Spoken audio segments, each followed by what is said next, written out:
नमस्कार दोस्तों, स्वागत है आपका जॉब्स इन्फो इलाहाबाद के एक नए वीडियो में। दोस्तों, इस सीरीज में हम लेके आते हैं अभ्यर्थी जीवन के लिए सभी महत्वपूर्ण और प्रासंगिक न्यूज़। तो चलिए आज की अपडेट शुरू करते हैं। की संख्या बढ़ाने के लिए चयन बोर्ड पर प्रदर्शन। उत्तर प्रदेश माध्यमिक शिक्षा सेवा चयन बोर्ड पर बृहस्पतिवार को प्रतियोगी छात्र मोर्चा ने प्रदर्शन किया। अध्यक्ष को ज्ञापन देकर अभ्यर्थियों ने टीजीटी पीजीटी 2022 में पदों की संख्या बढ़ाने के लिए पोर्टल खोलने, परीक्षा की तिथि घोषित करने की मांग की।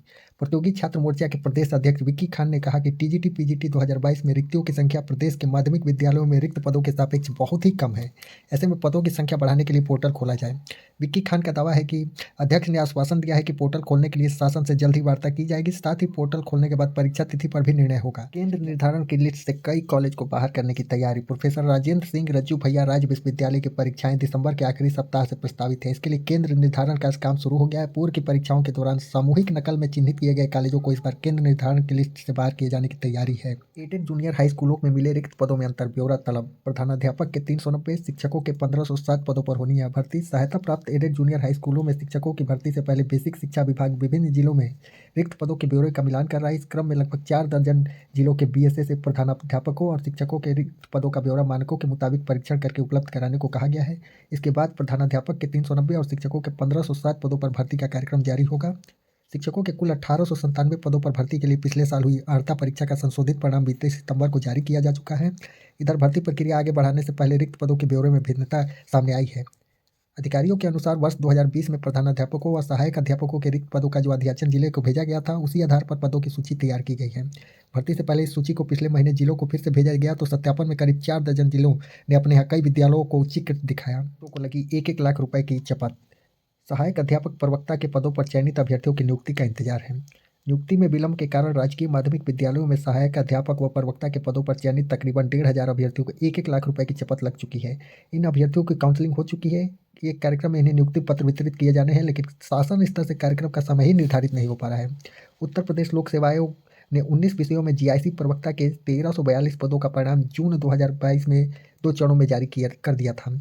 इसके बाद 10 से 20 अक्टूबर तक चयनित अभ्यर्थियों की ऑनलाइन काउंसलिंग कराई गई थी। इसी दौरान एलटी ग्रेड शिक्षक भर्ती 2018 के तहत 7 विषयों में वेटिंग लिस्ट के 123 अभ्यर्थियों की भी काउंसलिंग करा दी गई थी। पूर्व की व्यवस्था में अभ्यर्थियों को काउंसलिंग पूरी होते ही नियुक्ति पत्र जारी कर दिए जाते थे, लेकिन इस बार अभ्यर्थियों से कहा गया है कि शासन स्तर पर अलग से कार्यक्रम आयोजित किया जाएगा, जिसमें नियुक्ति पत्र वितरित किए जाएंगे।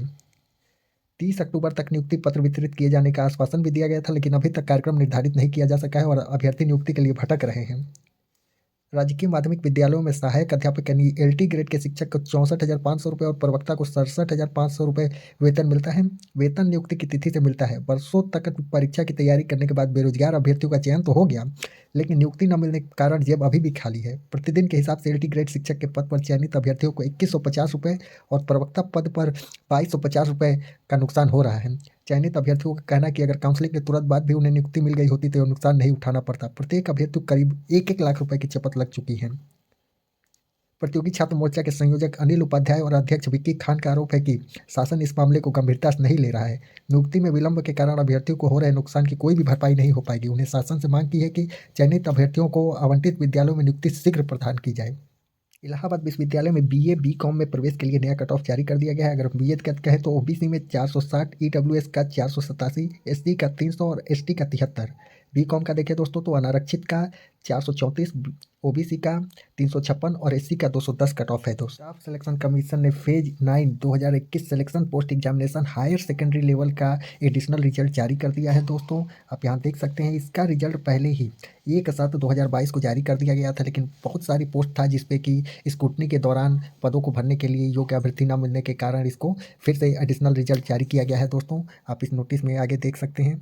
आप यहाँ देखिए दोस्तों, due to the rejection of candidate during the scrutiny of document conducted in the regional office to fill up the vacancy, it was found that ample number of suitable candidates were not found for various category of posts. Additional number of candidates shortlisted for next stage of scrutiny under different category for higher secondary 10+2 level post are EWS में 40 हैं, SC में 20 हैं, ST में 0 हैं दोस्तों, OBC में 135, general में 308, total आप देख सकते हैं 513 है दोस्तों।